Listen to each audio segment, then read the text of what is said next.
Hey ladies and gentlemen, welcome back to yet another crypto video. As always, it is Nick here, back with your daily crypto content. I hope everybody's having a great day or a great night wherever you guys are in this great world. Today we are going to be discussing XRP, the XRP ledger, pretty much some intel regarding SBI holdings and stuff. And we're going to really kind of analyze that pretty much all the information is right in front of our eyes to realize that XRP is going to be utilized on a global scale. So, without further ado, let's jump into this juiciness. So, first and foremost, first tweet is coming from Roll XRP community. SBI Holdings touts XRP ledger for NFT use in the tokenization of a variety of assets. Now, I opened this up, and when I was reading this, a few things jumped out to me. So first off, they said SBI outlined reasons why it believes XRP could be the sound choice for the utilization of NFTs. They say under the section building a more sustainable, scalable, and accessible future for NFTs with XRP Ledger, in the report the company said XRP had extremely low transaction fees.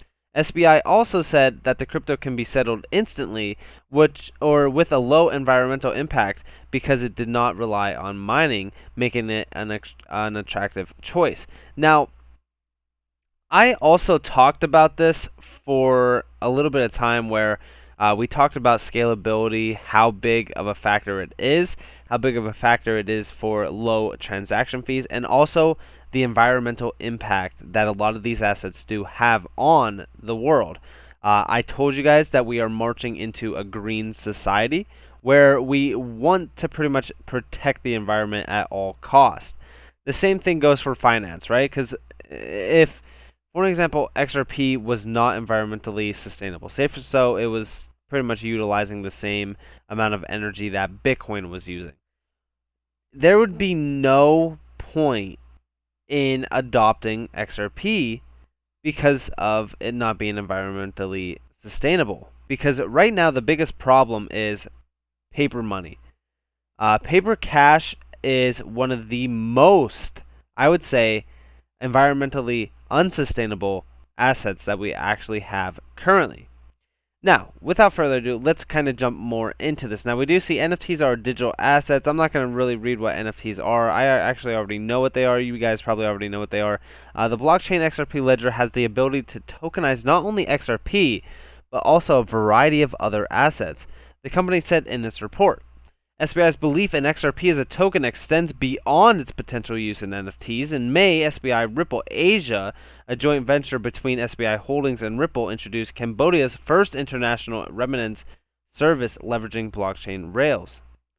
Now, I'm not going to read too much into this overall, but we do see here still the focus, according to the company, remains on the tokenization aspect, and cited figures from the World Economic Forum predicting 10% of the world's GDP would be tokenized by 2027. This is huge, especially when we talk about a lot of DLT technology, including the XRP ledger and XRP overall. If we could just grasp just 1% of this 10%, the amount of value for XRP would increase significantly. Utility will drive a lot of crypto, and I strongly believe that utility is the base factor for the future of crypto and also the future of finance. But without further ado, I also want to talk about this because this is coming from SBI as well. And this is saying SBI has released its latest report. No new information regarding Ripple/XRP except for two significant additions. So if we look here, we're actually seeing, this is even talking about the world's GDP growth. Now, I was talking, this is kind of, dumbing down what we just talked about. Now, the reason why I actually want to talk about this isn't because of this, because this is pretty much just telling us what we just read.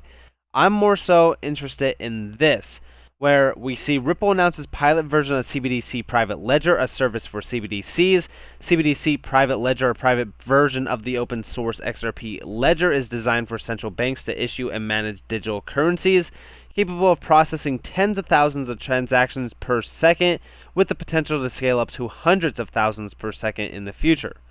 We do see more than 80% of central banks are actively considering a central bank digital currency, CBDC, which is positive development for the industry. As countries do not use each other's CBDCs, mutual availability and cross-border transactions will be important. There's a need for digital asset that can act as a neutral bridge, such as XRP, when exchanging CBDCs. CBDCs and virtual currencies like XRP and non-competitors, but complementary to each other. And this is what I'm really kind of interested in. Tokenization isn't just NFTs, right? It isn't just what you would typically see on an NFT website. For an example, they were mentioning Beeple, which is a graphic designer. We do see that he was selling his art. We're not only talking about tokenization for art or, for anything like that. We're also talking about tokenization of, a global impact. Tokenization of currency. Tokenization of payments, of your wallet. Whatever the case may be, tokenization is going to be a huge utility factor that drives a lot of these assets, including XRP, HBAR, XDC, a lot of these assets in the space that are going to do incredible things due to their utility-driven focus. XRP and Ripple has a utility-driven focus as well, from what I've read multiple times and what I've heard. I've done so much research on Ripple and XRP. It is one of my main holdings, and I will continue to hold for a long term, as I do believe in the vision of Ripple and the overall team. Now, I love the idea of CBDCs basically being built on the XRP ledger. This has been in question for quite some time, how it would basically benefit from it, how it wouldn't. There's a lot of things to go into detail on that. I'm not going to speak too much on it because I do have other ideas with like Hedera and CBDCs.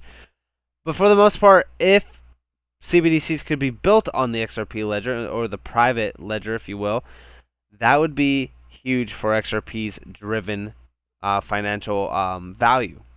Now, I do want to talk to you guys a little bit about this as well. This is regarding the SBI kind of partnership. We do see three biggies. Even with the last huge Ripple financing round, SBI is still the largest shareholder with 8.76%.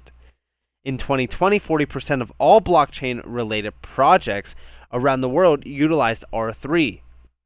Ripple became the largest external shareholder of MoneyTap with a 33% share.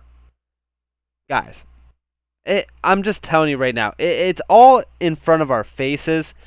With a lot of this stuff, I think Ripple will grasp a large percentage. And when I say a large percentage, I mean an astronomical amount of the financial markets. They already have 100 plus financial institutions under their belt that are direct partnerships and collaborators with Ripple. They are already moving money over the ODL technology. They are scaling at an astronomical rate as well. And we are also talking about Flare Finance having their utility fork basically released here very soon, which is going to also drive the demand for XRP. Also the demand for XRP's utility mixed with Flare's utility.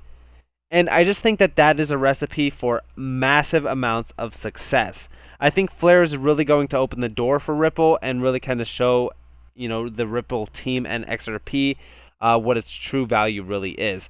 It's going to unlock a ton of potential. But last but not least, I do want to talk about this. Now, this isn't too crazy of a thing at all, but basically, I thought that I would capitalize on this because this is very important, and it's something that needs to be addressed. This comes from XRP Darren. Basically, a friend reached out and said that he bought 100k XRP on Uphold, and they reported him to the IRS. He did not sell, so it wasn't a taxable event, yet now he's in court trying to straighten it out, dealing with stress and pricey attorneys. Now, the thing that's kind of weird about this is the fact that Uphold is the only place to buy XRP. Isn't that kind of concerning that the SEC never really went after Uphold, had any concerns with Uphold? Nothing was disrupted. You could buy XRP, sell XRP all day long. and now they're basically reporting people to the IRS. I mean, that's just concerning to me overall. I mean, I always say let's step away from exchanges, but in the U.S. right now, we're kind of throttled, if you will, to where we could hold XRP, where we could send it, withdraw it, and it's honestly such a terrible time to really kind of be in this market for XRP. And I say that not on XRP and Ripple side. I say that more so on these exchanges sides for not having the courage to relist XRP. Because I believe at the end of the day, they should definitely be relisting XRP because we already got confirmation that it wouldn't be illegal for them to sell or even buy Ripple and XRP overall. But nonetheless, let me know what you guys think down in the comments below. I think that this is insane. I think that a lot of this stuff is really kind of eye-opening for the most part. But let me know what you guys think down in the comments below. If you guys did enjoy this content, definitely leave a like, subscribe, turn notifications on. If you guys want more free content, you guys can follow me on Twitter at InCashOfficial. You guys could also join the free Discord down in the description below for more free content. Nonetheless, I hope that you all have a beautiful day or a beautiful night wherever you guys are in this beautiful world. This has been Nick. Peace out.